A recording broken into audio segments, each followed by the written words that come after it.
regular council meeting is Tuesday, October the 22nd, 6 p.m. at Public Works Building. And we're going to get and call the meeting to order. We'll do the, if Father Bates is around here, if Father Bates give the invocation, then we'll get in pledge allegiance.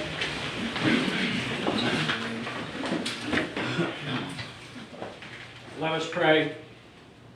Almighty God, our Heavenly Father, send down upon our public officials, to all who are in authority, the spirit of wisdom, charity, and justice.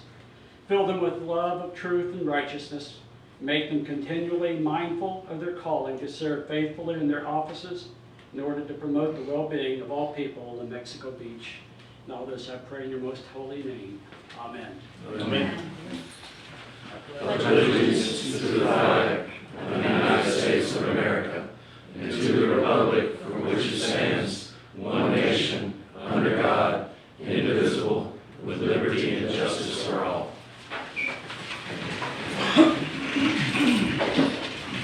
Thank you, Father Bates. Can we take a vote, please? Mr. Linderman? Here. Mr. Adams? Here. Ms. Hamilton? Here. Mr. Smith? Here. Mayor Wolf? Consent agenda, we have two minutes, one from September the 19th, which was the final budget hearing, and then one from Tuesday, October the 15th, and that was a AvCon stormwater workshop.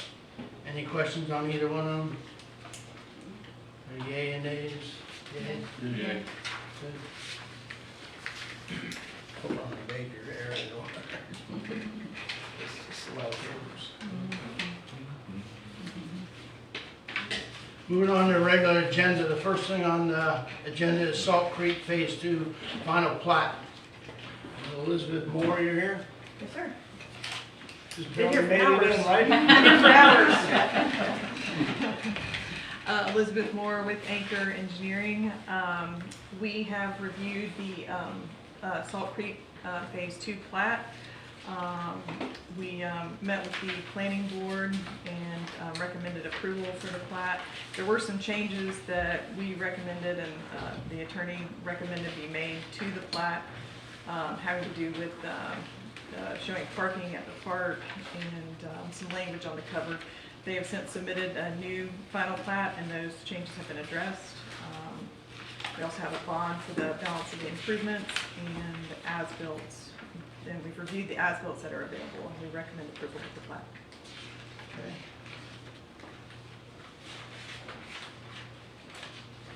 Do you want to bring anything up yourself? Or you good? No, I think that just Okay. about covers it, All right. but if there's any questions, happy to answer. It's just, all right, I'll open it to the public for any questions on the Salt Creek Phase 2. Anything from the audience?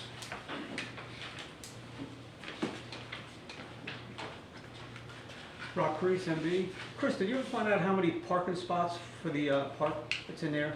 That was a question we asked the P&Z and we didn't. 62. Nobody knew. I do not have, I have a set of plans in the car, an original set of plans to drop off at City Hall, Okay. a hard copy, but I do not have that answer. That was reviewed as part of the development order process.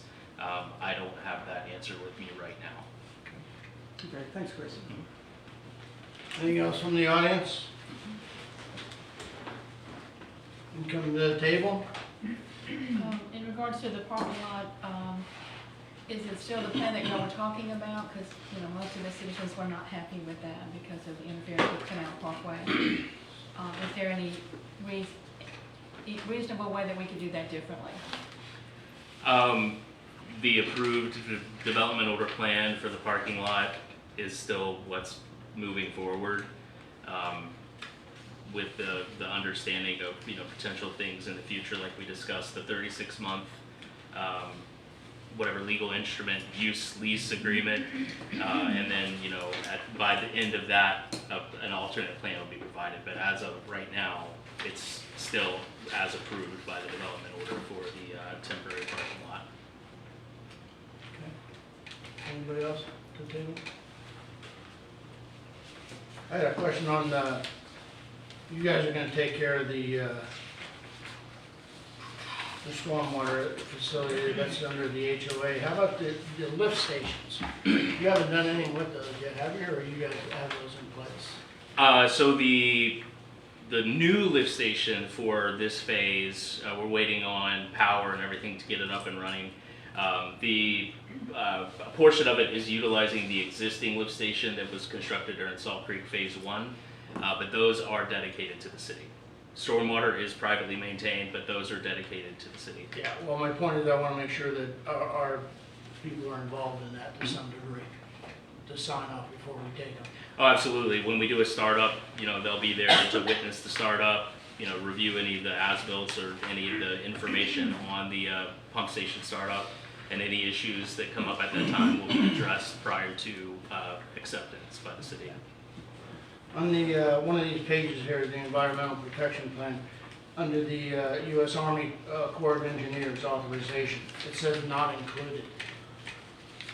Okay, so that is, are you looking at the DEP permit? Yeah. So the state, it's a program where the state in certain cases can take action on behalf of the U.S. Army Corps of Engineers. So that statement in the DEP permit basically says this is not one of those situations. We are not granting you any authorization by the federal government. However, there is already a U.S. Army Corps of Engineers permit for the entire plan unit development area. So that was issued prior to the DEP issuing their authorization. Anybody else at the table?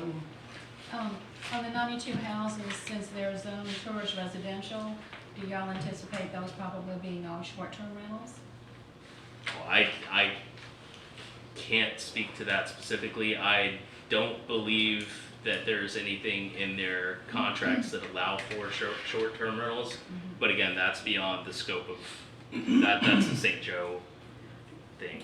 What do you anticipate the price range of those houses would be? Again, I'm not privy to that as part of just the engineering and designing. And do you know the name of the builder that will be building these houses? I do, specifically because we were requested to make some changes to the plat. I can only speak to the townhomes. Well, we know that was D.R. Horton, so Correct. will that also be the houses? I would be making an assumption that it would match, but they may have contracted lots for, townhomes, and they may go with a different building or a different builder for the single-family residential lots. I'm just the engineer for St. Joe. I'm not privy to that. Their So you're contracts. carrying over the 36 townhomes that are gonna be built by Horton, the same as the first phase. That's correct. That's all that I have. Any 92 specific? you don't know. Yeah, that's the only specific knowledge I have, because we had to adjust some of the lot lines in the townhomes to match the first phase. Okay, anything else at the table? No, just one comment on Miss Hamilton, just so, there was some in the media about a Holiday Builders, Holiday Homes had bought 42 or so of the lots.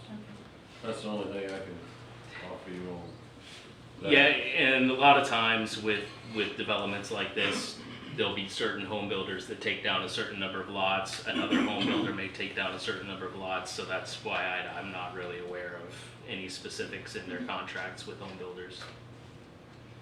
I know that the state gave you approval on this, but as I read through it, it calls out the lineal footage of the pipe, size of the pipe in two different areas, one being 8, the other one being 6. Does that match up to what we're doing, sewer-wise? Sewer-wise, does it match up 8-inch gravity sewer lines? Yes, sir. And then 6-inch force mains? That matches up? Yes, sir. Is it 8-inch water or 8-inch waters? No, 8-inch sewer. Okay, and yes, sir, 6-inch force main shooting across the street, tying to the line that's on the left side of Highway 98.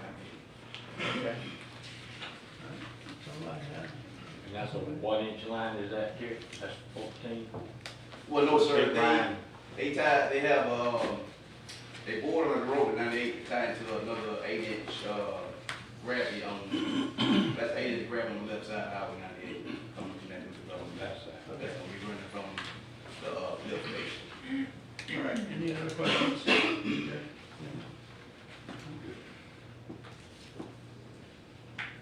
Nothing? No. Have a motion to deny or approve?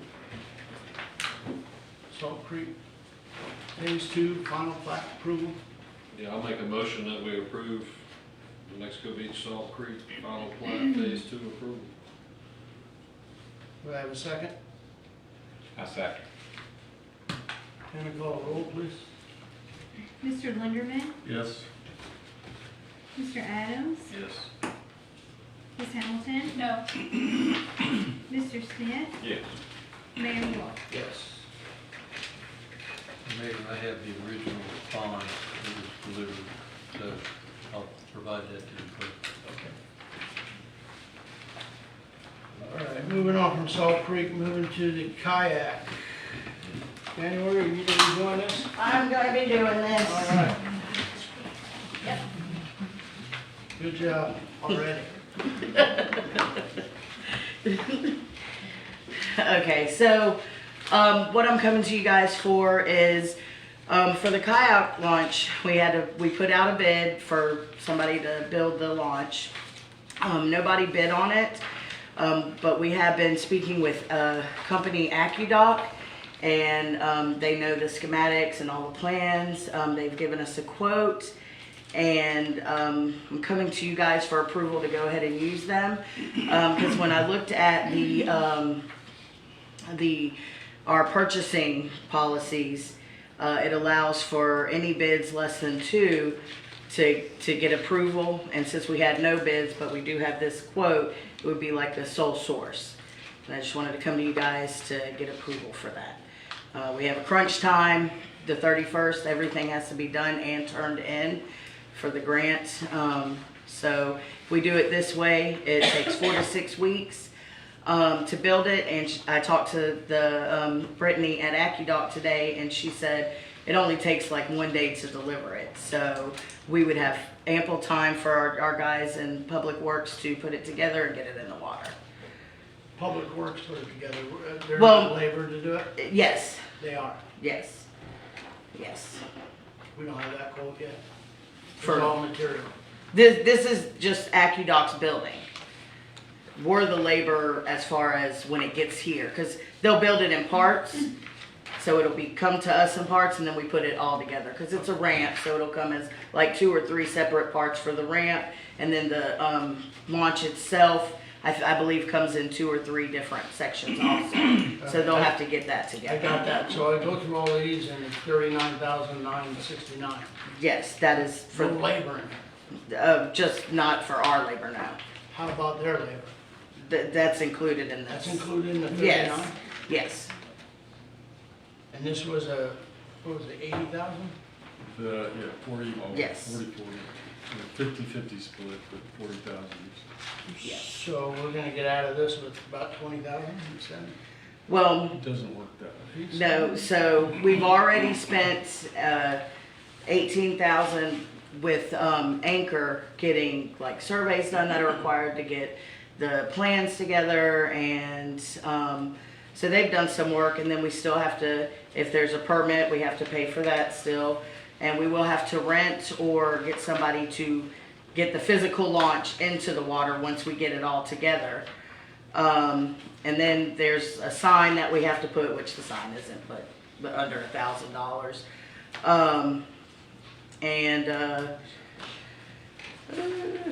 Of course, our labor is about a little over 7,000. That'll be our labor and fringe benefits with that.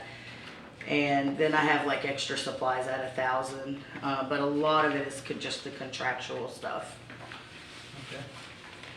All right, any questions at the table? January, can you remind us where the launch will be located? It's gonna be located like on the curve on Canal Parkway. Right there, it'll go like, if I'm facing the lift station, it'll be horizontal, but it'll be along this way. So the ramp, it'll come down, and that handicap access ramp that goes down will be it comes right down that way.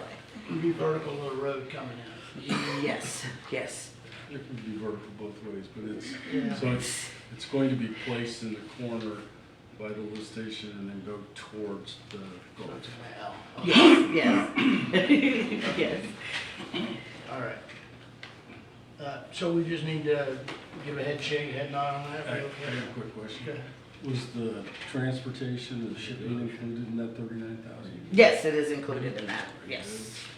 It is down at the bottom, 2,675. And actually, it's gonna be less, because I just noticed they put a tax on there, which we're tax exempt, so it will be 2,000 less than that. So, remember, this was the grant that was awarded a year and a half ago. It was supposed to be finished by July. Right. And we got an extension on it. January has done an awesome job on this. And she's made some modifications, so all material is what the 39,000 for all the pieces and parts. And then our contribution, part of it will be the labor, and then we'll have to either hire someone or rent a crane to put the large pieces into the water. And I think there's gonna have to be 1 or 2 pilings put in. Yes, yes, we also have to put 1 or 2 pilings in. We have enough Yes. costs to show us that we're gonna come in on the budget, though, on our share. I Yes, think so. yes. Okay. Any other questions? No, just want to make sure we're all legal. Yeah, well, actually, we put 40,000 into this budget, so we won't, because we've already used part of that last year, we won't use all the 40,000. Right. Okay. We good to move? Good to move forward? Well, you need to move. Well, Because you're gonna spend public funds.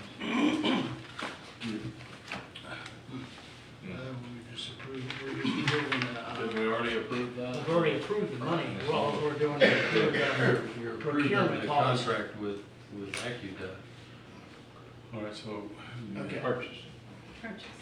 Make a motion So along with the motions, policy. yeah, so motions to approve the purchase of the materials through AccuDoc for under 40,000, whatever the number is.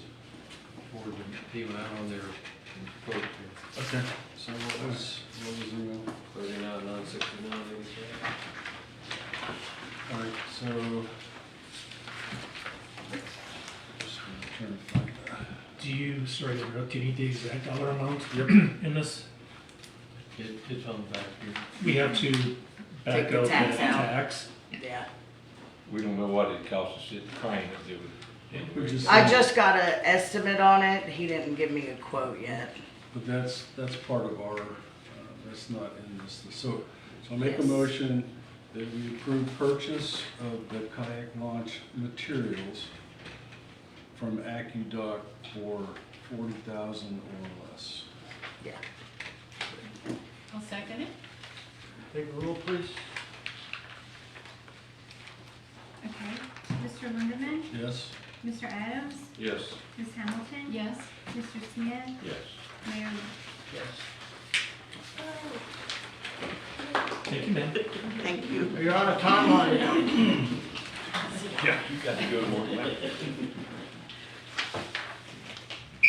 All right, we're moving on to the jetty bid and construction. This would be Mr. Truitt. Yeah, so we already have the contract from Dewberry. They have gone through the design phase, and they are now ready to start the bidding and construction phases. They've determined that their cost for that would be $88,000. So this is, the $88,000 is within the expected cost of FEMA's allowable fees. Their curve B, FEMA sets up a set dollar amount for engineering for each project at a set percentage. And this 88,000 is within what FEMA says should be allowed for engineering.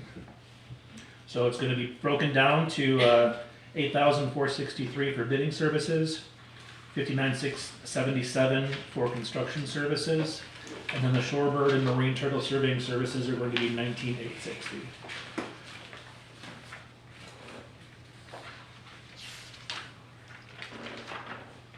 Did you check into that curve B? I did. I had my brain scrambled by FEMA. So what's going on is they, back in 2001, I believe it was, they worked with one of the engineer groups to come up with the percentage of a project's cost that should be, or that is typically allocated to engineering. And that's what that curve B is. Curve A is a more detailed project like a major airport or something along those lines. Curve B is for regular sized projects, big municipal projects, city buildings, things like that. So what that curve B says is if you're gonna have a $2 million project, you can expect to spend $200,000 on engineering services. Okay, so I had asked the city administrator to look into that because it was just kind of weird to me. I mean, the bid was for $2 million for something. And then they take 10% of that, and like you said, it comes to $240,000. But then the vendor chases the 240 rather than us getting quotes. It's just, that's the way the process works. That is the process set by FEMA, since these are FEMA funds. That sounds like federal government toilet bowls for $3,000. They do have, I wasn't able to find an example, but they do have documentation that the engineering companies can bill these amounts and then they'll reconcile later for the actuals. So there technically would be a chance that it would come in under that.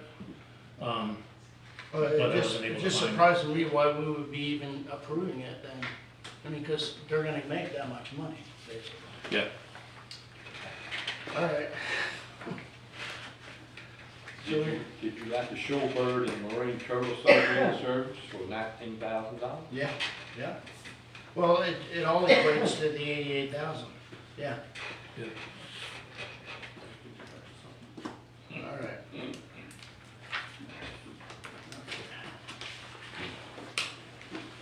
All right, any public discussion on the jetty? Going on the task order? Nothing from the public? Anything at the table? Yeah, I imagine it's too late to make any changes, but I thought about this earlier. I believe one jetty has a walkway planned on it, and the other jetty does not. Is that correct? I believe that is correct. Yeah. Is it possible to, the jetty that doesn't have a walkway, to have a walkway added to this? I looked into that this afternoon.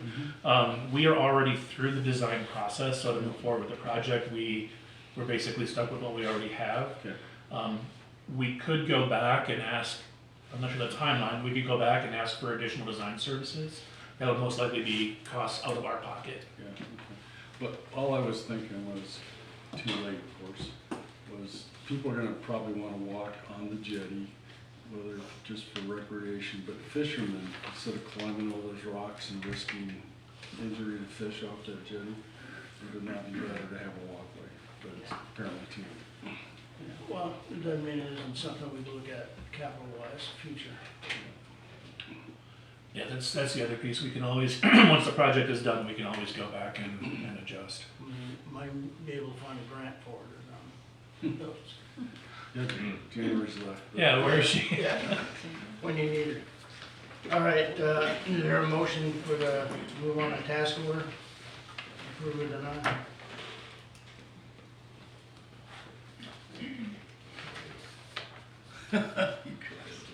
All right, I make a motion to approve the jetty bid and construction task order. And the amount, it's more than that. What's the exact amount? The exact amount they're asking for is $88,000. Okay, $488,000. So motion to approve the jetty bid and construction task order for $88,000. Second. Let me take a roll, please. Okay, Ms. Hamilton? Yes. Mr. Smith? Yes. Mr. Linderman? Yes? Mr. Adams? Yes.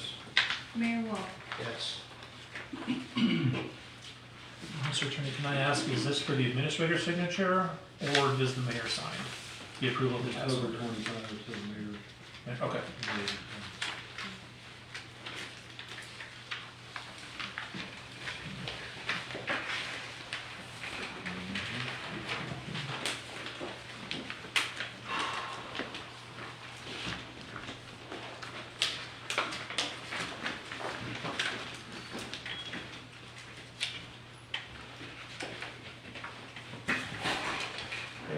something number 4, task order for LDR update.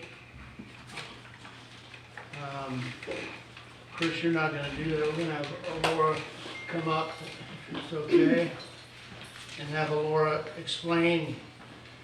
I think, I'm gonna just go ahead and say what I have to say here. The plan from this council, no doubt in my mind, was to update the comprehensive plan. I even made a page and passed it out to all of you guys at the council. And we decided to reduce it from 175 to 50, 125 to 50,000. And in the notes that I wrote here, reduce the cost to 50,000. Plan on speaking with the P&Z about starting a process. Citizens can make a citizens committee the same we did as with the charter. Also add in workshops. How do we end up with a, I mean, is that how the council understands it? Yeah, so we made that change early on in the budget process, and it first appears on one of the spreadsheets on August 20th. And it goes through the final spreadsheet on September 9th, but we changed it to update comp plan 50,000. We discussed doing that because the comp plan is the general concept that you build the land development code from. And so that's what we agreed to. And so I'm a little surprised that we're not talking about a land development code update. So yes, I agree with you. So that's the way I understood it too. So from there, I can I give you will some ask history. you how we got Yeah. to where. Absolutely. So the first administrator who requested a proposal or an estimate on updating the LDRs was Doug. And so this discussion has been ongoing for a couple years now. And he asked me for a ballpark figure so that he could include that amount in the budget a couple years ago. It was my understanding, for whatever reason, it was not included in the budget, or maybe it was crossed out of the budget during the adoption of the budget at that time. And then so when Doug was leaving and then Chris came in, Hubbard, he again asked me for a proposal to update the LDRs. And if you notice the date on this proposal, it's from May. So before your budget hearing started this year, he asked for that in writing, and I gave that to him. So if it changed after May that we were moving away from an LDR update to a comprehensive plan update, that was not made known to me. I didn't know those discussions occurred. So what I do know is that the LDRs are in dire need of some updates, and they have not been updated since the time I've been working with the city, which has been since 2017. So to give you another perspective on the background, it was Mal Schmigelski who was here when I first started working with the city, and I came in and put in a proposal, and he hired my firm, and the primary task was to update the comprehensive plan. So we did that we started in 2017 and worked all the way through most of 2018. And we, in September of 2018, had the entire document had been through P&Z for over a year. At that time, it was very involved, P&Z. And we were ready to come to City Council, and then the storm hit. So of course, the comprehensive plan kind of took a back seat for a little bit while everybody was recovery mode, and knowing that we needed to get it adopted, there was a couple of really not impromptu, but noticed meetings that we held over here in City Hall to adopt that comprehensive plan, which was eventually adopted in February 2019. Knowing that by Florida statute, you're supposed to update your land development regulations within 12 months of adopting your comprehensive plan. But because not only were you all trying to recover, I was personally trying to recover. I lost my house too. So I just wasn't something that was brought back to the forefront until Doug and I started discussing it a couple years ago. So it really does need to be an LDR update. I would want to understand what we need to tweak in the comprehensive plan, just remembering that your comprehensive plan is the bigger picture, the overarching guidelines, policies of the city. And we can write land development regulations that might have no mention of something in the comprehensive plan as long as it's not inconsistent with the comprehensive plan. So if there's things that we want to do that are not mentioned in the comprehensive plan, we can do that. We just can't be contrary to the policies, the goals, objectives, and policies of the plan. So the comprehensive plan was rewritten in 19. It was, yes, it was rewritten in 18, and through that time frame, we adopted it in February 2019, yes. Which is that 12-month window, so then you're okay. No, we did not update the LDRs within that 12-month window. No, that's what I'm saying, within that 12 months, you did the comprehensive plan, you had 12 months to start on the LDR, and you never started on the LDR. That's correct, Okay. yes, So to date, we have done nothing with the LDR. that's correct. And the LDR doesn't have a limit other than that 12 months. Right. So- But the comprehensive plan has 7 years? So yes, so the comprehensive plan by Florida statute has to be evaluated every 7 years. We call it the evaluation and appraisal report. And I think our next due date with the state is 2026. So we've got a couple more years. But as a result, we're not required to update the plan, we're just required to evaluate it. So we evaluate it against Florida statutes, anything that's changed since we updated the plan last, so that we are still to be ensured that we are still consistent with Florida statutes. If we're not consistent and we need to tweak something, then we need to recognize that, and we have 12 months from the time we do the evaluation to do those updates. So we have the opportunity to stick with our plan, with the comprehensive plan adjustments, whether they be minor or major. And then, if we had a little bit left, we can move on the LDR, or we can continue with the LDR for next year.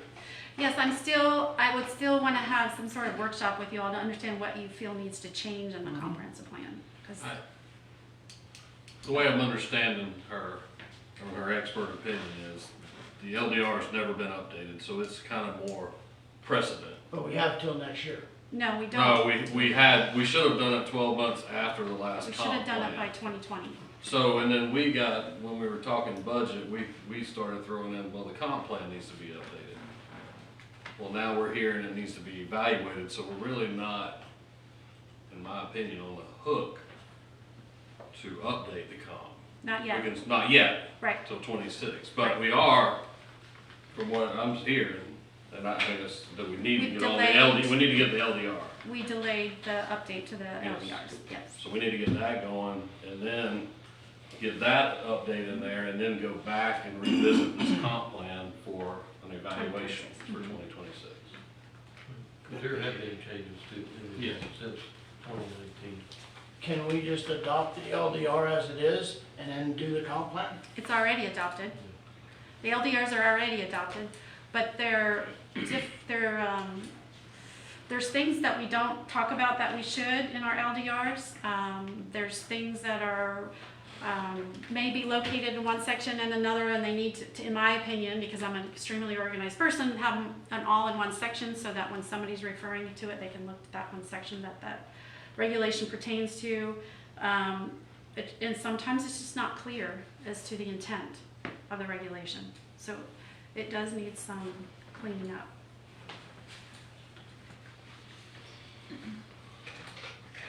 Give me some more input from the council. You've heard this, what do you think the best plan is? I personally think we need to stick with our plan, which was a comp plan.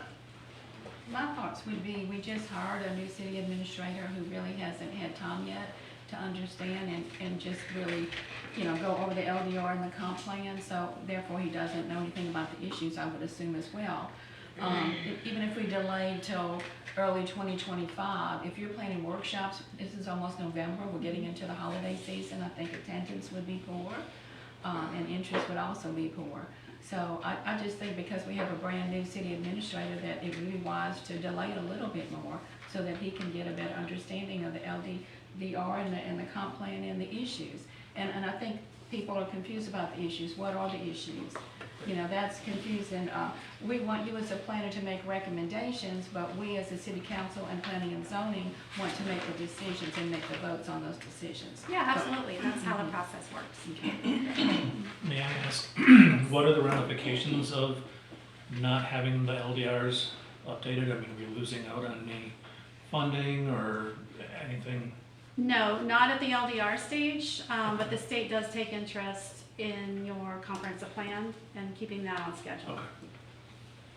So there's no There's violation nothing, or anything not doing the there's LDR. no We've already violation adopted it. other than internally us trying to work with developers who are coming in the door and asking questions and not having expiration dates on development orders that have been hanging out there for potential years, and in the processes that we go through and quasi judicial hearings and legislative, is none of that's in your LDRs. So it's just, I would advise you to update at least the important things that need to be updated more urgently in the LDRs, because that's where the rubber hits the road. The comprehensive plan is the bigger picture, the bigger vision. The LDRs are what we do when we're interacting with developers on what can and can't happen within the city. Okay. Anything else on the table? Yeah, so I understand this. I wish I had a little more detail on what's wrong with the land development code. But I guess my concern and the reason we decided to go with the comp plan first, I know it's been updated a few years ago, but I think there's enough citizen interest in re-looking at it to make sure we're headed the right path, and then the land development code would mirror that if there's any changes in, not the legal aspect, well, that may be involved too, but in the vision of what we want to be. That was my concern. Sure. Yeah, I just wanted to comment one thing on that. I went to a lot of the meetings when we did the last comp plan, and it was pretty extensive, just so you know. As you said, you might not have been here and living here at the time, but I will say that it was a pretty extensive process to get that, and it was a pretty serious update. Just so y'all know the background of some of that, where it went on. I mean, it lasted. Over a year, it was probably a year and a half. So I guess what I want to know is, are we as a city comfortable postponing when we look at the comp plan because of the input I'm hearing that people would like to review it, to move forward with the land development code? It's gonna have to mirror it to some degree. Yes. Well, I don't know if mirror is the right word, but it has to be consistent. So if there's something that the community is looking at creating, I don't know, maybe an overlay district that has certain development parameters, that can be in the land development regulations. Yeah, there are things that I've talked to Laura about and that I've thought about personally so for instance, and this goes back to the comp plan and the vision for the city. If we want to maintain the Florida, the old Florida feel and look of Mexico Beach, the kinds of things we could consider are the Highway 98 corridor, a facade requirement, so that a McDonald's doesn't look like a McDonald's, it looks like an old Florida building.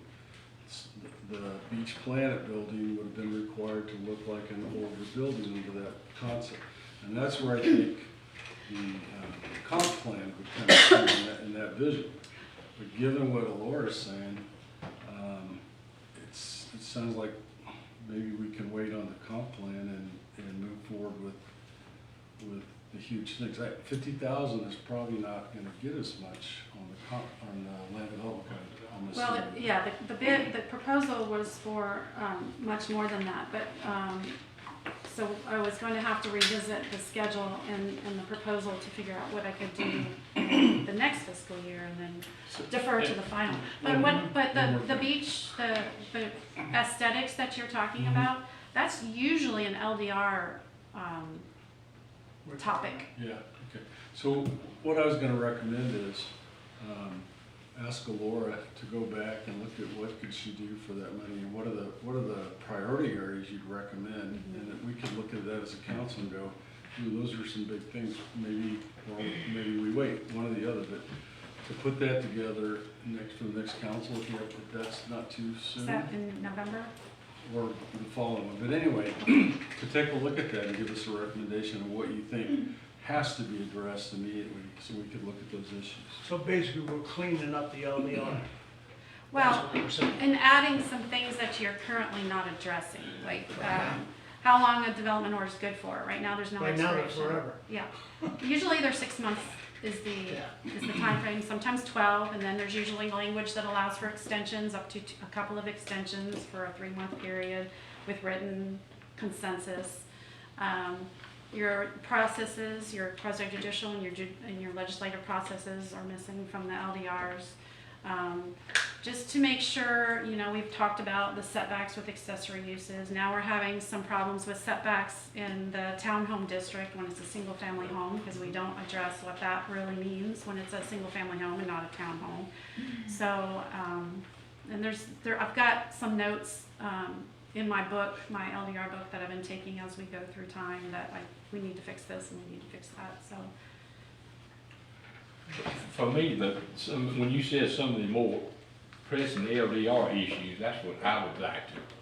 I mean, we got, and what you just named off there, that's got to be, we need to do something about it. So I am for, let's go ahead and get started on the LDR. I know comprehensive plan's a big thing too, but I think these pressing issues that we have need to be addressed. And there's nothing to say that if, as we're going through this process, we discover, hey, we really would like to have this policy in the comprehensive plan, we can do that. It's not like we have to wait until 2026 to update or change or amend. We can jump into the comp plan and make a change. We can make, that- if there's a policy that we want to have in the comprehensive plan to support that, something that we're writing in the LDRs, we can actually amend the comprehensive plan with that policy and send it forward like we do with any kind of a map amendment that we do. Okay, I think I heard enough to at least say that it's probably the right way to go with the LDR, but I want to make sure that we plan it right so that we have some involvement other than just saying we have some hanging fruit we want to fix it. Sure. It has to be addressed as citizens and. Right. Yeah, and that was I actually in my agree with that. proposal to have some stakeholder meetings, so. Well, what we'll have to do is revisit what you think $50,000 looks like and how far we can get. Right. And I thought we did that because it's probably gonna drift, I mean, I would hate to say it's gonna be in the next budget year, but I know when we were allotting that money, it was like we can reduce it here and see and start the process. You know, we weren't just cutting 75 out. But I surely don't, I'm hoping we get it done in less than a year. Well, so, and that's what I'm doing for Holmes County and Jefferson County with their comprehensive plans and their LDRs. We're spreading that over 2 fiscal years, so it's not such a big burden in 1 year. Well, it sounds like the LDR, it needs to be cleaned up quicker than later. One, to follow the comp, and like you said, we've got things in there that are not in our favor, but Right. on a legal aspect. That would, you know, developer comes in, let's, you know, ask for something, and it's like, it's not in there, we have nothing to go by. I think we need to. If it's in the comp plan and not in the LDR, you still have something. Yeah, but The I comp mean, plan is your constitution. You know, and to what Mr. Linderman said, to see what the $50,000, what the areas that you want to focus on, I think would be good for the council to know what their money is going to be spent on in the next year or 2 years, however long it's going to be. Right. Jason, you good? So, you know, I didn't realize it was being segregated into potentially 2 fiscal years, so I'm gonna have to go back and figure out what we need to do now and what we could wait until the next fiscal year. I don't think you said that. yeah, we didn't say we were divided it, we were under our budget, Sure. you know, to get this budget done right. Yeah, what I thought we said, Jason, was we could reduce that amount that we were setting aside for it, because we were gonna have the P and Z heavily involved in citizen, Or possibly a committee. citizen committee. And so that, we thought we could reduce that cost. That was the reason. And we need to explore that with you and Certainly. the council. Um, Is there a possibility that we could table this and start some conversations with the city administrator so that he can communicate with Alora and we can get a plan that we all agree to? Yeah, Yeah, Could I ask for a motion to do that?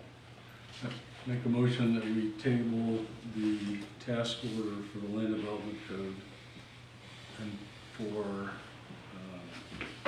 Further conversation with the city administrator? I don't know if we need a date.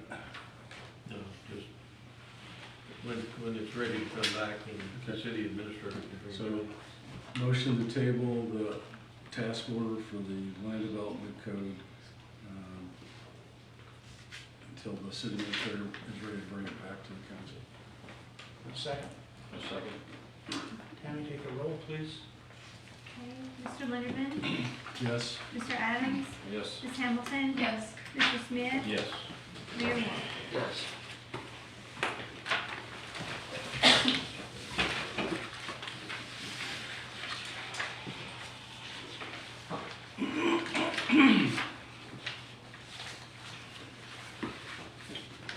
Next on the agenda is KK Storm Payment Request. City Administrator Pruitt.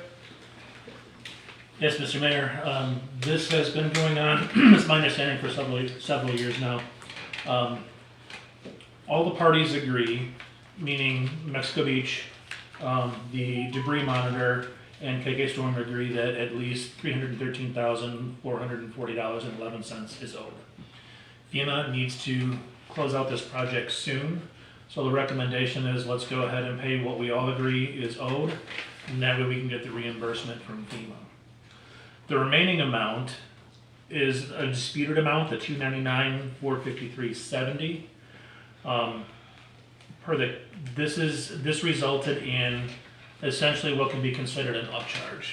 The contract states that we were going to pay a penny per cubic yard for portions of this debris removal, as long as it was going to a debris site within 15 miles. A good chunk of that had to go to a debris site farther away than 15 miles. KK Storm said that they had gotten verbal approval from somebody at Mexico Beach, but we don't have that in writing anywhere, and they haven't been able to provide that. And therefore, the debris monitor said this is not something that Mexico Beach should pay, and it's also not something that FEMA would reimburse, because FEMA's going to go by that contract. So our agreement here today is to approve the $313,440.11. Correct. Okay? Is that it?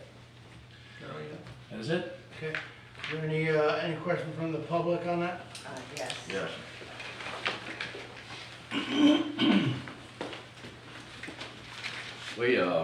We're Martin Jill Garrison, we own KK Storm, and the situation with this was back during December of 19. We had a rain event that was flooding all the houses on the December 18th, on the east end of town, and Tanya Castro had asked Philip Paul, who was the public works director, and Dina Batista to go out and look and see what could be done to alleviate flooding. So they did, and when they came back, they asked me what could we do, because on December the 14th, our site was shut down because the Corps engineers come in and said it was operating in a wetland. Is that a site you own? Yes, Yes. yes. And that's what you bid on? Yes. That we And- had active for 5 years prior. Right, we had that for 5 years and had it permanent. And if you check the U.S. Fish and Wildlife Service wetland delineation site, to this day, it shows that area is up. So that was, unfortunate that happened, but we had a 30-day cure period in our contract, and I had 3 other sites that we were working on. I eventually bought one of those other sites, but DEM had a conference call on, I think it was March 10th, and with the Corps, and had them back off of the cease and desist order. January the 9th. back off the cease and desist order and let us open back up and start operating. So during that time, Tanya and Philip came to me and asked me what could we do to help alleviate the flooding, because we were not hauling at that time, because like I said, by contract, we were not required to haul, or we had 30 days to cure that problem, and we were actively working on that. When they opened that site back up, that was within that 30 days. So what I told them was that as long as we got our regular rate from the city to our site, and you know, the regular rate we had been getting paid, that we would go ahead and volunteer to haul it to Blunkstown, to the landfill, which also cost us extra money, you know, to pay our truckers. But when we made that agreement, Philip and Tanya, me and Philip and Tanya were in her office, and I've got a sworn statement from Philip regarding that, okay? And there's an email where Tanya had talked to Nick, the lawyer at that time, about some flood debris that had been done prior to December the 18th meeting. Are you justifying the 313 payment, or Yes. trying to justify the 299? The $299. And we can talk about this at a later date. I was just explaining how this happened. Only in an effort to move forward and get this done. I mean, we're here to talk about the 331, Okay. get approval on it. Yes, sir, that's There's a right. dispute on the 299, Right. so really we're wasting, that's a decision not to be made here. Okay, well, we can talk about that at a later meeting. And That's that's fair. all we. That's fair, and I would like to say that it's more than an amount that we will be discussing at a later date. I'm sorry, what was that? There will be more than that amount to We have, discuss at the later date. we have some other discrepancies, and it's all in The council's documentation aware of that, they've had that documentation prior. that we'd like to talk about when we have that meeting. Yeah, absolutely. But we appreciate Thank you you. for We the appreciate check. the It's check. been a long time. We do. I have a comment too. I think at that time, Nick, who was the attorney in Atkins, had advised that the city would not adjust the rate because of your 1 cent bid cost. And that was the reason you won the contract. And to allow you to do that, to adjust the rate, because you had to shut down, which you had a violation, that's why you had to shut down. You know, that, therefore we should not have to pay that money because you had to shut down because of a violation. And because of the bid situation, we couldn't go ahead and give you that extra money because then that would be in contrast to the other people that bid for that particular There job. wasn't a violation. There It wasn't a was- violation. It was not applied under the presidential declaration accordingly with the Corps, and that's the reason it opened back up within 10 days by the governor. Right. We have all this in documentation. And that, But we will discuss at a later date. We're not like I trying to say, take up any time. We appreciate the check. we can We wait a discuss long that at a later time. date, but, yeah. And we appreciate y'all paying that. Thank you. Okay. When does this happen, when does the FEMA expire, the refund of this, do you have? They're waiting on this, Yeah, they're essentially waiting on a canceled check. It's my understanding they want to get this closed out in the next 30 days. Okay. One thing I would like to bring to y'all's attention, I don't know if anybody has, but our standard operating procedure, and it's been that way for 35 years, we pay our subcontractors every Friday. So we cash flow the cleanup. It's not just money that we didn't get paid, we paid that out. So, and we've got bank records to show y'all that, so. I appreciate it.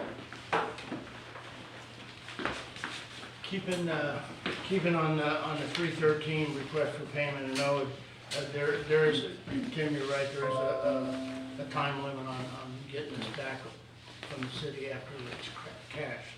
So, is there a motion to make that payment? Is there another citizen comment? Any citizens comment? Nothing at the table? So the motion would be the motion payment request, KK Stone, for 313,440, 2011. I make a motion to pay KK Storm final payment of $313,440, 11 cents. Have a second? I'll second for that final payment. Can we take the roll, please? Okay, Mr. Linderman, Yes. Mr. Adams, Yes. Ms. Hamilton, Yes. Mr. Smith, Yes. Mayor Wolf. Yes. the people that don't know him, he's the one that picked up all the debris after the hurricane now. Every bit of it. He's a good Christian man.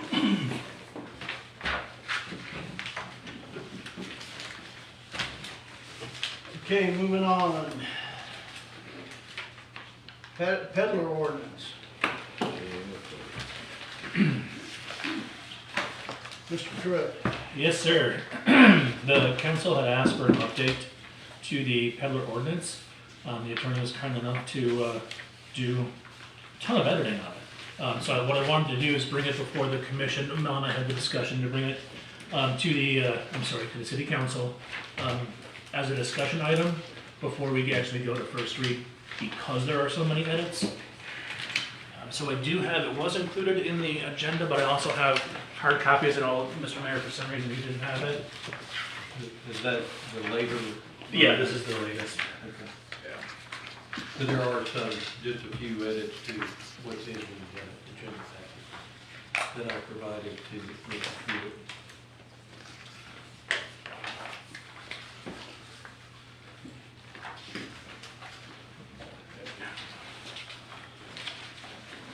Looks like we're looking at probably 7 or 8 pages.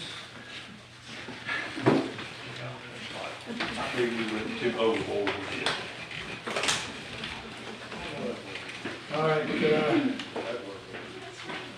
my suggestion on this is 7 or 8 pages of reading that the council has.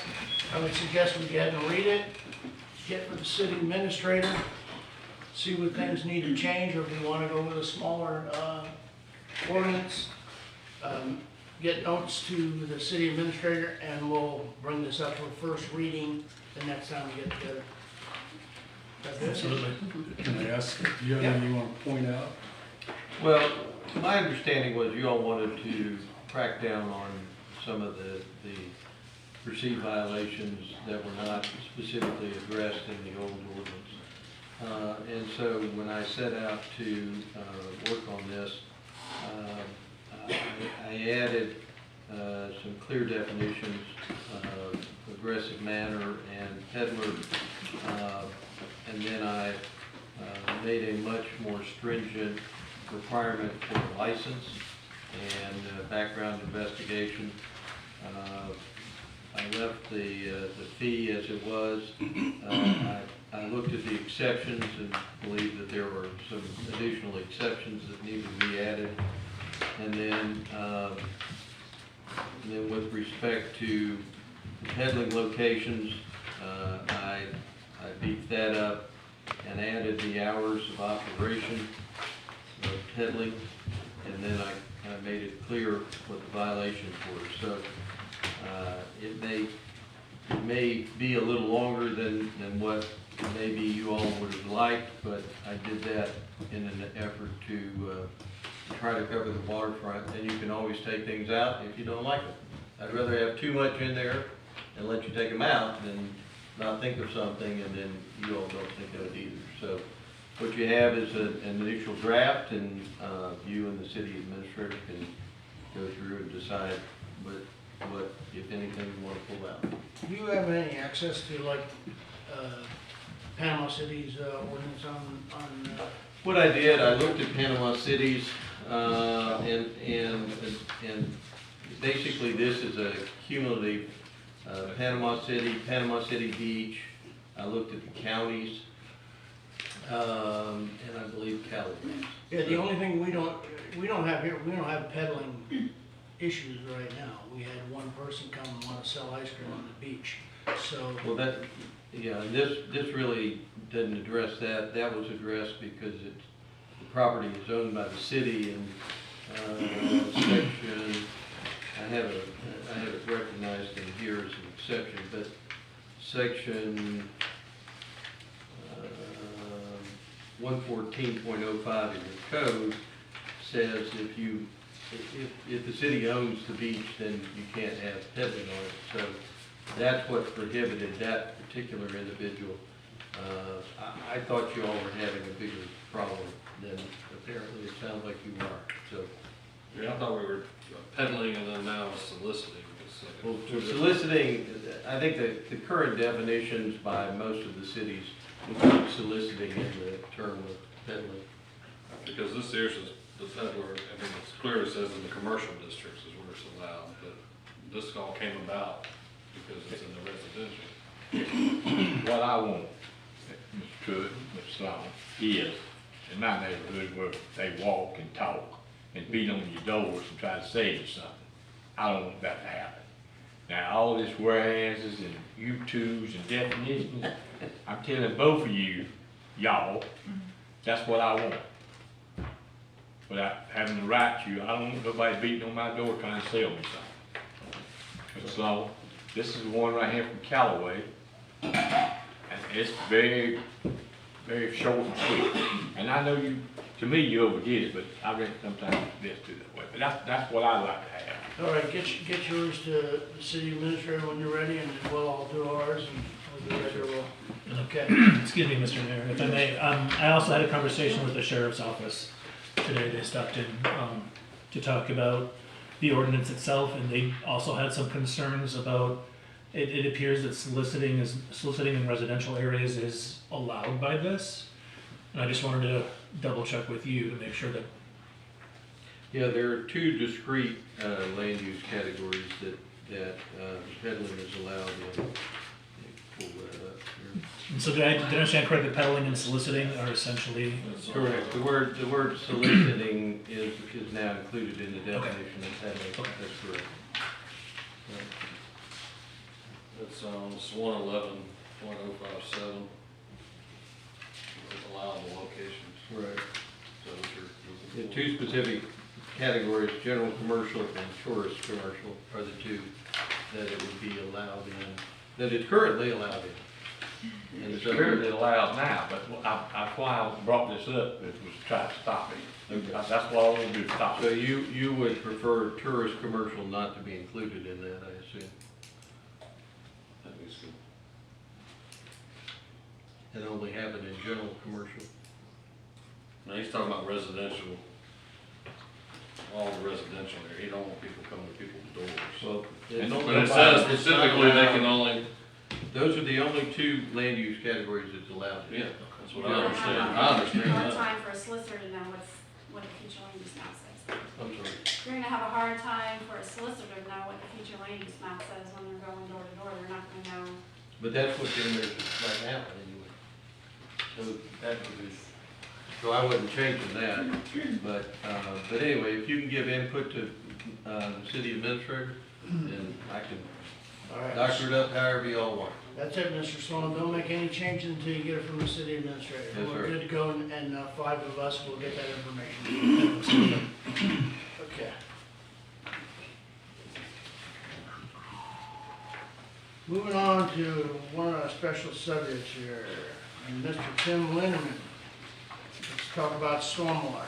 Yeah, so just briefly, after the stormwater discussion we had with Advon the other day, I walked away from there with some big concerns.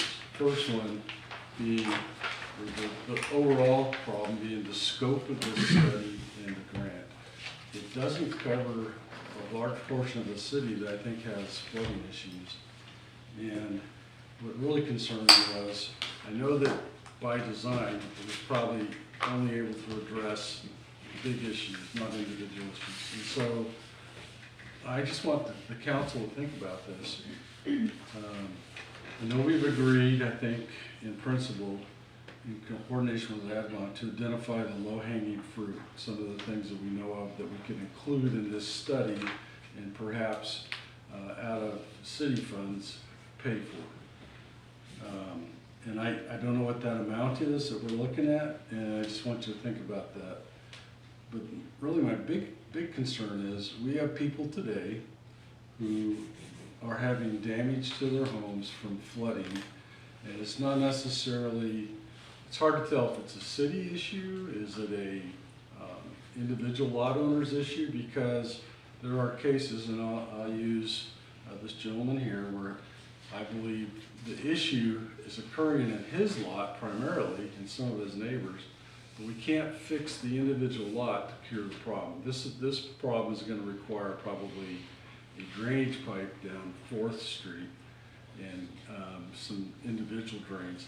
And that's the kind of thing I would personally like to look at, to collect those and to make an assessment in, I guess, in favor of the landowner, the homeowner, to maybe the city takes on some of those challenges now because they're damaging their homes now. I'm not talking about lots that fill with water during heavy rains that, you know, are an inconvenience, but homes that are being damaged and property damage. And before we get the Avalon study and grant, which we're talking probably a year at least, are there some things we should identify and agree to tackle now? That's what I'm presenting to you. I'm not asking for a vote today, just think about it, and maybe we talk about it at another council meeting. Well, I think I think it'd be nice to get some agreement on at the table. Should we pursue, we've already moved some money around that was in some wrong accounts that we think that can be used on stormwater. So we've redesignated that account to date, yes? Correct, yes. Okay. And we have the money to do it. And I believe that we should take, like Tim said, the low-hanging fruit, identify it, all of us, identify it, come to the city administrator, identify what we need in writing, hopefully, of what we want to do, and then bring it to the council and vote on it and make the repairs. Make sure they're in line with AvCon. That's what we have to do. Make sure they're in line with AvCon. If they are, we should make the changes. There's a possibility we could recoup some of that money from a grant, and there's a possibility we won't. But if we don't, there's still money there that should be spent on our roads, on our bridges, and on our stormwater. Any other comments? No, I'm with you. I think we need to help our, our residents out. But we're in a bigger picture too, just so we know. I mean, Mexico Beach, when it was developed, that's when our problem, there was no stormwater plan. It was just so many years ago. So as a whole, there was no plan. Now we've got this big grant after Michael to start this process. And like I said, I'm with you. I see it on here. It's not the whole beach. You're like, wow, it should be everywhere. But this is a big undertaking. And, you can look at it as like new developments that come into town. Just a quick, they're all required to have stormwater ponds. Everything is designed. So, I mean, we need to help our residents if we got money. But this could become, to fix it all, it could be, it ain't 10 million. I think the important part is Yeah. if it's damaging. Yeah, if it's damaging, that's what I mean. If we got money aside and we can do it, we need to get some of these, get a plan. Anybody else comment? I did talk with Mr. Tom Wilson today. We had all received a letter from him, and he expressed his concerns. He was also very upset. I think he had received a bill from the city as well. So I think those are some of the issues that we should try to help these folks with as well. Yeah, we have at least 4 residents that have water. Gets in the house during a large rain, and I know half-inch, sometimes 2 or 3 inch rain, we do have. And for me, we need to fix them. To me, I know we had the money, but the gentleman there is one. We have Colorado, we have 7th Street, and we have over at the other side of town, over where Mr. Donald lives. But I think we need to address them, but I would like us to be in position when this happens again to do something, instead of doing nothing and telling people we don't have stormwater. Let's put a pump. Let's put a pump at these places and keep these houses from flooding. I think we need to do. That's our temporary fix, but that will stop from flooding these houses. plus, I believe we need to make a list of the houses that do flood, and let's start from there. Let's go from the low hanging, or whatever I say, start from the highest up here that floods every time we get to, and go down and see what we can do, and let the lady be involved with it too. But I think we need to let's get these pumps in place and have them ready, and have the manpower and the equipment we can stop this flooding, especially at this man's house right here. Yeah, so I wasn't intending to go into this, but I personally believe when we know we're gonna have a high rain event, that we should have, not on call, but people in place, going around the city looking for flooding areas, either pumping the water out where it's endangering homes, or cleaning drains or whatever, but we have people in place, as long as it's safe. I mean, if it's high winds and debris blowing around, no, but I think we need to be more proactive personally. Tommy, do we have any type of plan like that? I emailed Tim and A written Chris. plan, do we have a written plan that we do? We do not Send have out a written 5 guys. plan that I know of. We do, as Jerry says, if we have a large rain event, I do have people that are on call, that if we need, they come out and pump. I think y'all witnessed that down at 39th and 40th Street. We do have things in place for that, but there's not a written plan that I know of that says if you're gonna have a major rainstorm, you have 2 people that will be here at the city on call 24 hours a day or whatever. I do not know of anything about that. I think that'd be a good suggestion to make a plan that we go out and we're gonna clean out 15, if we have, how many drains do we have in the city? 65, 100, who knows? Now, Mayor, we do that. If we know there's a large rain event coming, we do take the guys, if they're cutting grass, pulling off of that, they go around, make sure the drains are clean. Any trash, the last storm we had, Jerry even called me, we went around and picked up debris piles that Mark had just picked up a couple of days before, but we went back and re-picked up, the city did, to make sure that debris wouldn't float over the drains. I think what you're hearing from the council is the council wants a written procedure Okay, we can do that. for our preventative maintenance prior to a rain event.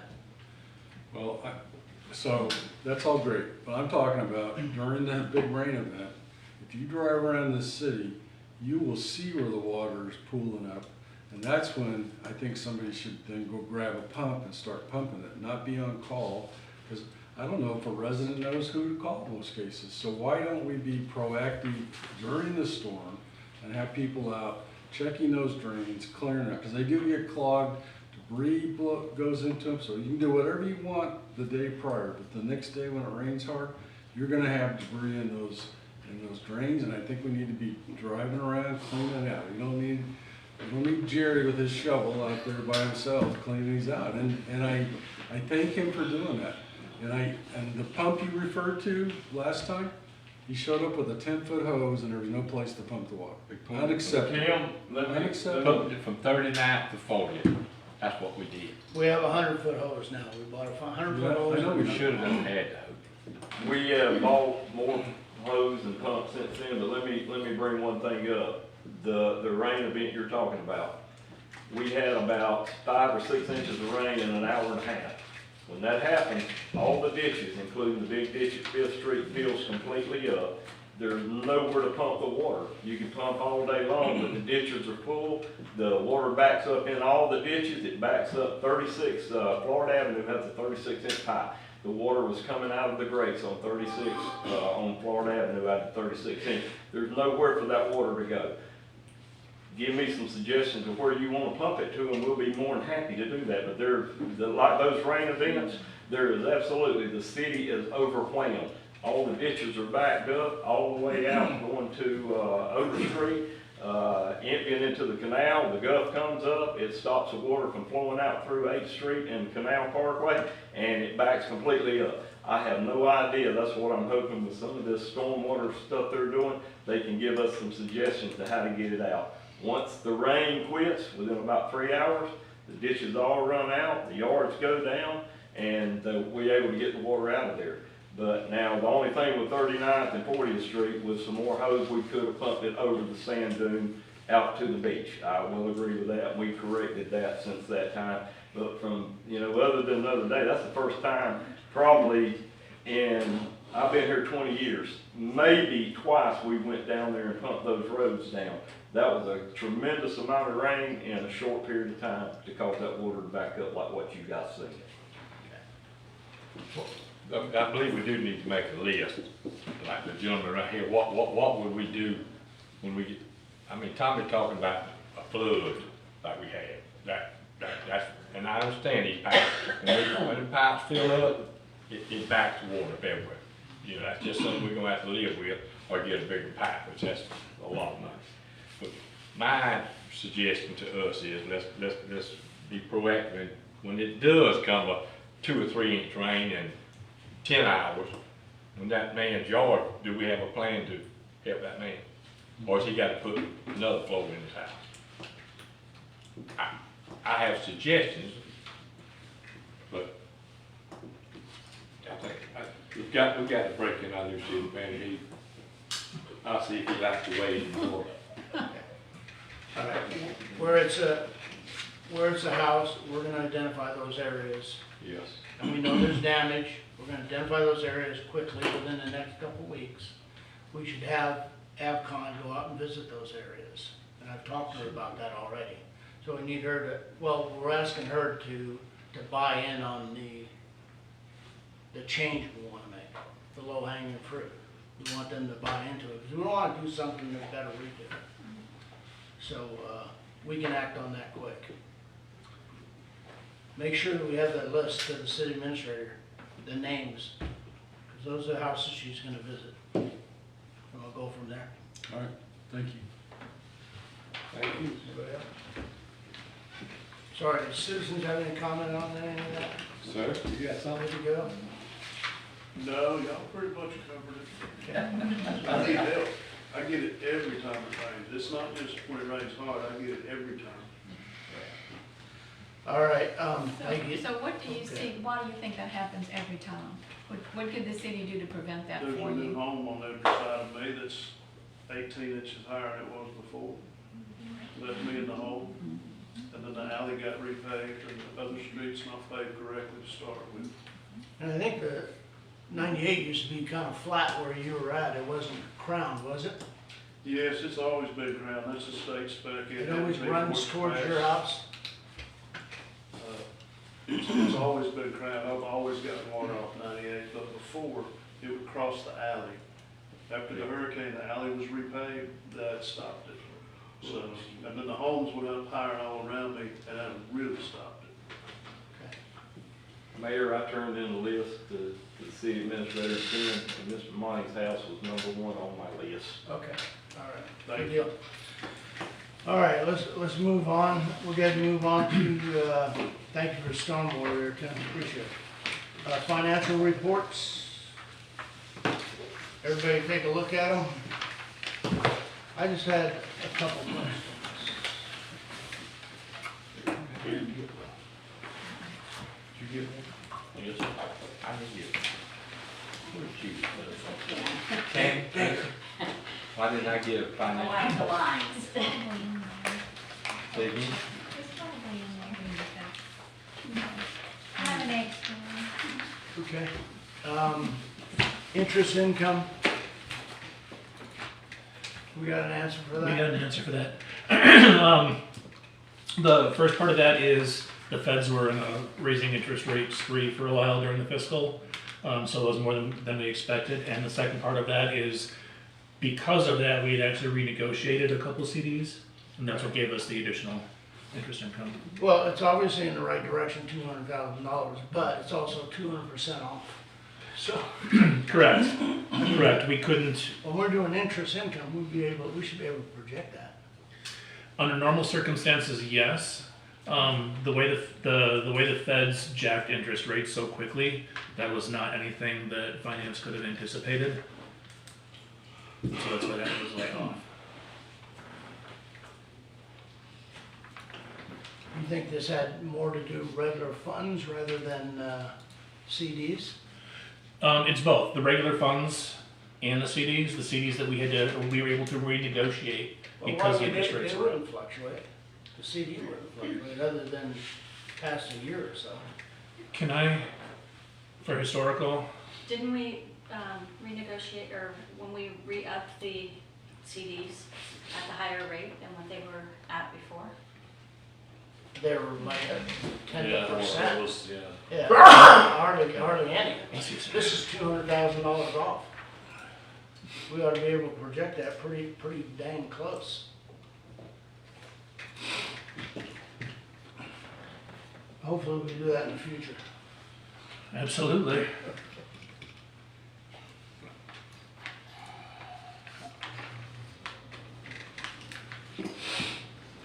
Budgeted fives on other general government revenues.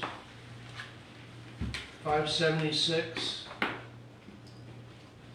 We've only pulled in 318. And that is all grants.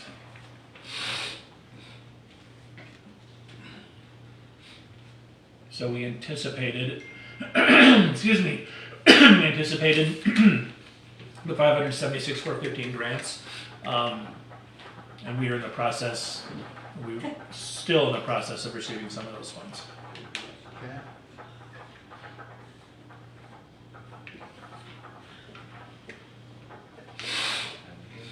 And then that's the only ones I had. Anybody else? Good. Good on the financials. All right, citizens' comments. Come to the podium. Rock. Rob Priest, MD. Just got a quick question for you. Lots, and it's been brought up before, empty lots with grass growing yay high. I am tired of being ate by mosquitoes around my house. I got 2 lots across the street, like this high. 4 years ago, after the hurricane, several years later, most of these lots were sold, they had the trees, they got cleared down to nothing. It was agreed upon by the council, came out with a policy, that once the lots were cleared, the homeowners were supposed to maintain them. Why isn't that happening?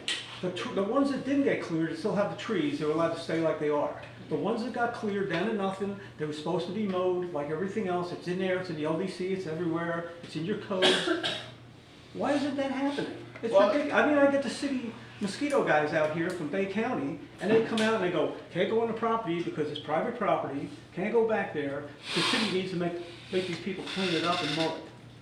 I mean, that's coming from Bay County, from the Is this mosquito a timing issue, or do they mow it like maybe every 2 months instead of every month? None. There's zero. Zero. It just keeps growing and growing and growing. I mean, it's... And it does say in the LDC or LDR, one of them, I'm not gonna disagree with you, but I think you had to have a house built. No. No? Empty lot that's been, If it has never been improved. developed. But if it's been improved, if the trees and shrubs have been taken off and it's been improved, and there's a height limit on the grass, I think it's 12 inches. Man, they ain't asking somebody to mow once a week. I mean, once a month. Come in there, and it's probably only been done 6 times a year because, you know, now grass ain't growing that much anymore. But maintain something. I mean, the place is a swamp. I got 2 lots across from me, and that just keeps going and going. And I mean, it's in there. It was agreed upon to do this, and people have been coming up here complaining to you guys about it. And like the Agreed mosquito upon guys. this to do what? Make the people mow it. Well, we tried to do that. Okay, why? But you don't get any response. I mean, we can show you a letter. Well, don't you have a email process after to email. find people? If they're not doing what they, I mean, that's all agreed upon, that's how you get people to do stuff. I mean, it's just like right now, 6 years after the hurricane. Why is it that people still have plywood over their windows and blue tarps on their houses?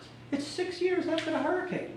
These people ain't broke, they don't live here. These are vacation homes, or they rent them out and they're still looking like that. Why isn't that being cleaned up? I'm sure there's letters out to them. Have we moved on to the next step? Probably not. Well, that's what's happening. It never goes to the next step. Somebody gets a letter and that's the end of it. You know, we used to have code here, you did away with code, that's fine, it's not coming here anymore, but it would be nice to have a list out, what's going on? Where are we in code? Can I continue? You're out of here. Okay.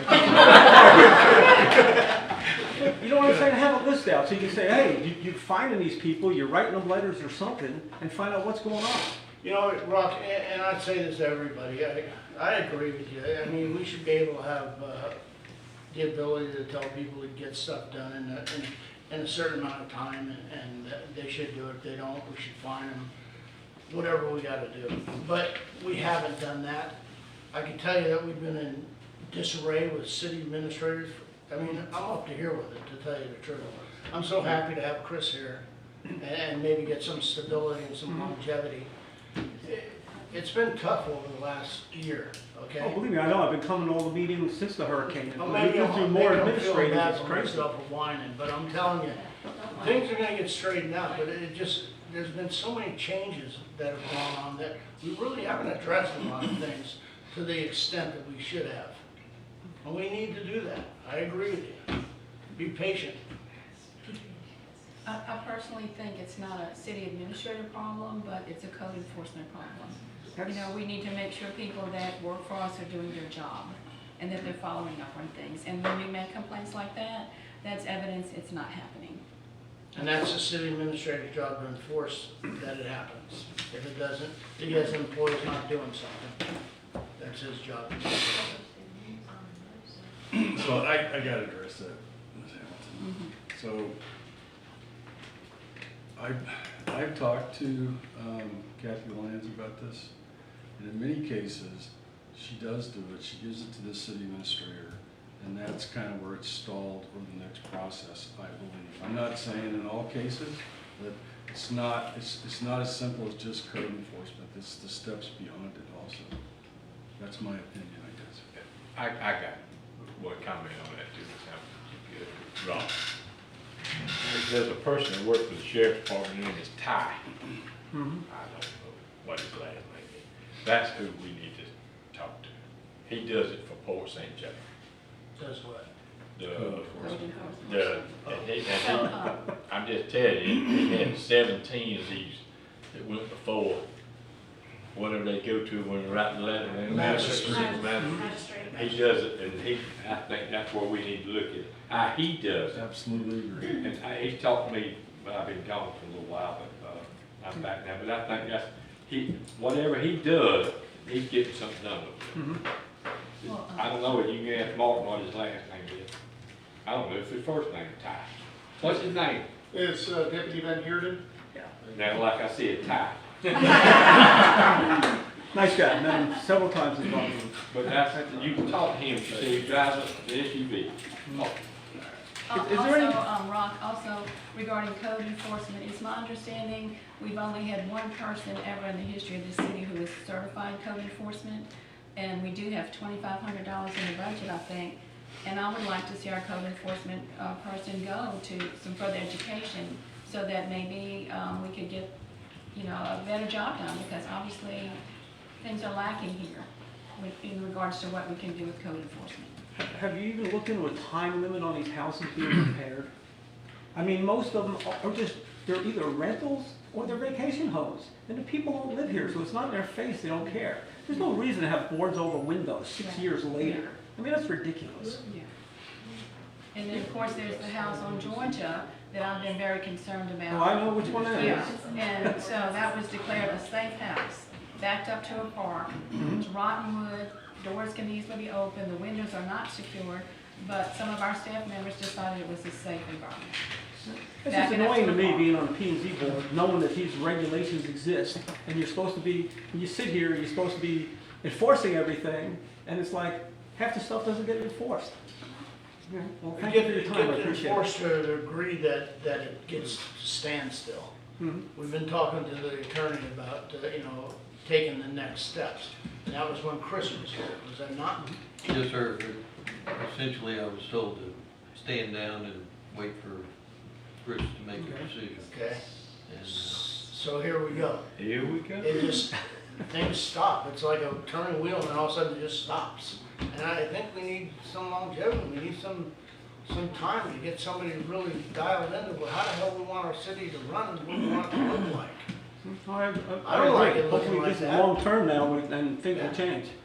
Well, we'll start making some progress, and I think we've got council that can handle it, so. All right. Well, thank you, I appreciate it.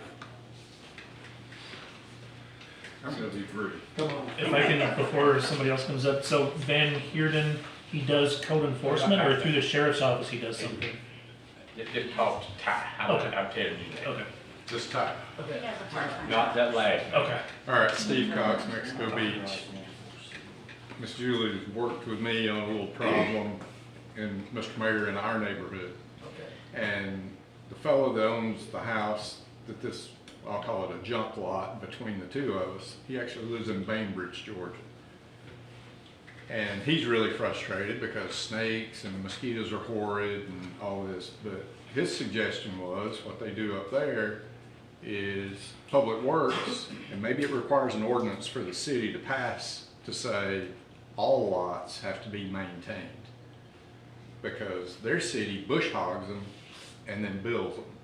And then if they don't pay the bill, you know, it's just like you don't pay your taxes.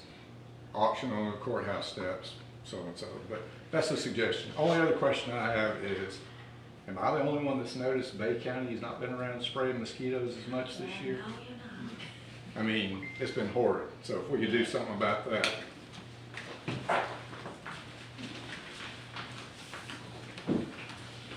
Judith Black, 15th Street.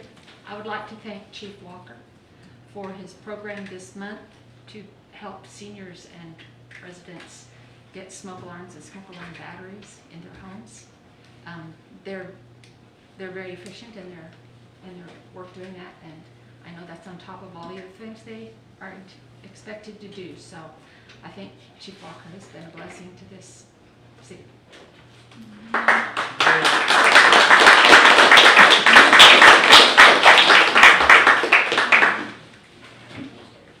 What do you do with the guys upstairs? Lisa Logan, does anybody have an update on the beach renourishment and the paving of 98 that's supposed to happen? And somebody please tell me why we're repaving 98 since we had it milled and repaved not that long ago. So does anybody have an update? Yeah, Tim is on that board. He just got an update, I think, So- 2 or 3 days ago. So it was clarified. So right now, it looks like the beach renourishment will not start until January. That's not final. They're still waiting on the contractor to validate that, but it looks like it's gonna move. Is that from the contractors? Is that a problem with the contractor coming instead of November the 1st? No, my understanding, Lisa, is they were given from November till the end of March to do the beach Right. renourishment. And they have asked to come in, I believe, in January. So that's all I really know about it. The CDC, which is responsible for the beach renourishment, is probably the best place to Okay. get the latest on that. Okay. How about 98? 98, we'll get you some information from DOT. We'll give you a deal. I can actually tell you at the moment. Okay. The hangup is the turn lane at 15th. We need to move the utilities for them to be able to do that turn lane. We don't have the capability of doing that, so we have asked the contractor that they're working with to do the actual repaving to give us a quote on what that would cost for moving those utilities. And then as soon as we have that, we can get approval to pay, and then the work can start. Okay. Regarding that turn lane, I have yet to talk to a single person in this town who thinks that turn lane is necessary or a good idea. Has the city done anything, city officials, to tell DOT that's a stupid idea and that's not going to fix the drainage problem? A turn lane is not it. In fact, it will create a public safety hazard, that turn lane will. So has anybody in the city You're the phone pushed number, back? let you call them. I haven't called them. Oh, I've Nor called them. would I tell them that. I've called them and I can't get anybody to answer me. So, Lisa, how do you tie the turn lane with the drainage? because the officially unofficial statement was they want a turn lane in there and they have said that it would help with drainage. Of course it doesn't. I And know it's nothing just a- about that, but I live on 15th, and I can tell you, or on 15th, it would be nice to have a turn lane there, and it would be nice for people who have to wait in the summer, car after car after car to make that turn, so I don't see You are the the issue. only person in town. Name some other people. No, I'm not gonna name their names, but I'll talk to you about it. There's not a single person other than you who said that the turn lane is needed. All right, thank you. That'd be too mean, you. Any other comments? Citizen comments? Okay, thank you. Mayor comments, I have a few. City Administrator Chris started officially on the 14th, but this is his first council meeting, so welcome. You got a pretty good shot. Thank you, Mr. Mayor. Yeah. Welcome. You have many more to come, I'm sure. We're gonna have a meet and greet on the 24th from 5:30 to 7 o'clock. So get your friends, neighbors, and whoever else want to meet the city administrator, and he's open to any conversation. And that is at the Driftwood. That's at the Driftwood, that's true. Okay. This is addressing the council and request to move forward on the financial director. We looked at the resumes on the financial director, and then we evaluated them and we split them up, and we came up with, I think it was 4. I had 4. Of those 4, did we do backgrounds on those? Yes. Backgrounds are all done? When we contacted one of the They applicants. dropped out? Because they had accepted Which another one? position. I don't remember their names, it's been Okay. a while. All right, we're down to 3. Yes, and background checks have been done on all of Okay, them. background, okay. To move this process along, I think we ought to turn this over to the city administrator, have him do the interviews and do the hire. That's who they're gonna be working for. And I think to move the process along, I'd like to see if everybody's good with that or not. I'm good with it. I'm good with it. Good. Yes, I'm for it. I mean, I don't know what he's gonna do. I mean, he's been here a week. Are you gonna interview them and hire them? They work for him, I mean. Correct. He has the experience of 10 years being a city manager, so. Yeah. We're gonna put it in your hands. We got this. We gotta, All right, then move forward with that. Thank you, sir. Thank you, council. That's all I got. Council comments? I would just like to remind everybody that this Saturday will be the first mud strut, and it's gonna actually be a contest for the dog costumes and a dog parade, and we're asking for donations to go to the St. Joe Bay Humane Society. They'll be coming with 5 dogs that they'll have in costume with their volunteers, and they'll be available for adoption as well. No. But the community has been extremely generous to us, and we have some really neat prizes. The fire truck's gonna be there, we're gonna have a lot of decorations for the fall, and it's just gonna be a good family time. And it's gonna be this Saturday from 4 to 5:30. It sure would be nice if we had this bathroom, but.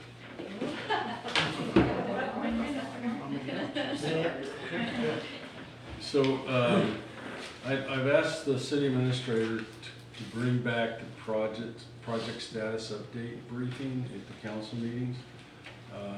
And I've emphasized to him, at least from my opinion, I want more than we're working on it, or we had a meeting. I'd like to see some meat, suspenses, who the POC is for it, and more importantly, I want it designed and put someplace so the citizens can be aware of what's going on.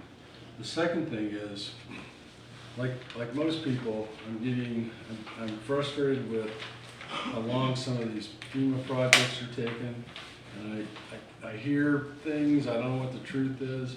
I spoke with Ryan and Dina when they were here last week, And I've asked to attend some of the meetings with them or participate in them. And I asked the mayor and you guys if you have any issue with me kind of taking the lead on this. And I'm ready to start calling whoever in FEMA, the Corps of Engineers, start calling colonels and generals, whatever it takes. And talking to our state and federal senators, congressmen, governor, to see if we can get some help, because as a federal employee, if my boss wasn't interested in something, it didn't have any interest to me. So it's time to try and get the heat on their bosses and let's get something moving here. This is in reference to the pier. Not just the pier, the municipal building, you know, those kinds of things that just seem to have stalled. And I must say I'm able to make anything happen, but I'm pissed. And I want to make it work. What did you say? I'm not happy. I like that, not happy. Chris, you want to see when you're mad? I believe you need to do it, and I've done it before. But when I've been in the Corps of Engineers, we go all the way to Mobile. I mean, it did help. It does help. They know who you are. I believe that's what you need to do. You'd be a good one too. On that same note, you know, I know we're all new council, and I do believe we're moving this bus in the right direction, but, you know, I'm seeing stuff, it's just like this, but it's more in-house. When we're getting grants, or we've approved to buy stuff, you know, I want those things to start moving myself. You know, like we're dealing with this kayak launch, and I talked January today, here we are in the last 2 months. You know, not blaming anybody, don't know what happened, but, you know, this has been several years. I mean, when these things get approved, no matter if they're grants or things that we do in-house, you know, we gotta have a list, and we need to start attacking it right off the bat. You know, and I mean, the other part of the federal stuff, I get, we gotta have, but, and I think we're working, just like the mayor said about the grass and things like that, you know, we gotta get this program, we gotta get moving. And all these things, you know, the bridge on 15th Street, you know, nothing, I mean, it's just, my wife's asking me, you know, I think we're moving, but this has been years and years going. We got the money to do it. And we got it, and we just gotta start, and I do hope we're here way longer at this table than I really truly do, because we need an administrator and somebody that can keep up with this. But when we approve stuff, whether it be the bathrooms or whatever, I mean, let's get a list and start checking it and pressing people. I mean, if it's an engineer we're waiting on, let's call them, just say, so, some in-house stuff, which I know we'll get to. I think we've all got a consensus here that we're ready to clean it up. Absolutely. All right. Any other comments? How about the bars, the old bars? Yeah. Old barge? The Are you old, up to speed on that yet? No. All right, let's. It needs to be gone. how about it, Tommy? Yeah. Barge. The barge? Buzz. Are you doing anything with it? The Do you barge. ever have a- I'll contact, Bay Mosquito. No, on the barge.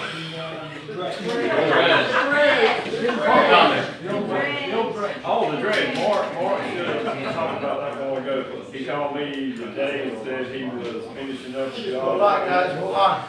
He's finishing the job at Pendleton today, and he hopes to have the dredge out. Whoa. Come on, guys. Hope to have the dredge out within a week. Thank you. Within a week. You know, All right, I'm back. Hey, I hope that, you know, I know we're being televised, and I know we got people out here in the audience. I hope you hear the council talking. If you heard a little frustration, it's nowhere against citizens or anything else. It's against us not getting things done as a group. And I like it. I like it. It motivates me. And I think if we can get ourselves we have ourselves a good city administrator, and we can start giving some tasks and getting them done, we're gonna make a lot of progress, we really are. Because we got the right team to start it. And I appreciate you guys talking like that, I'm okay. just not every meeting. All right, staff comments, do you have, your staff have anything? Tammy, you and Julie? Good, good. Okay, motion to adjourn? Second. Oh.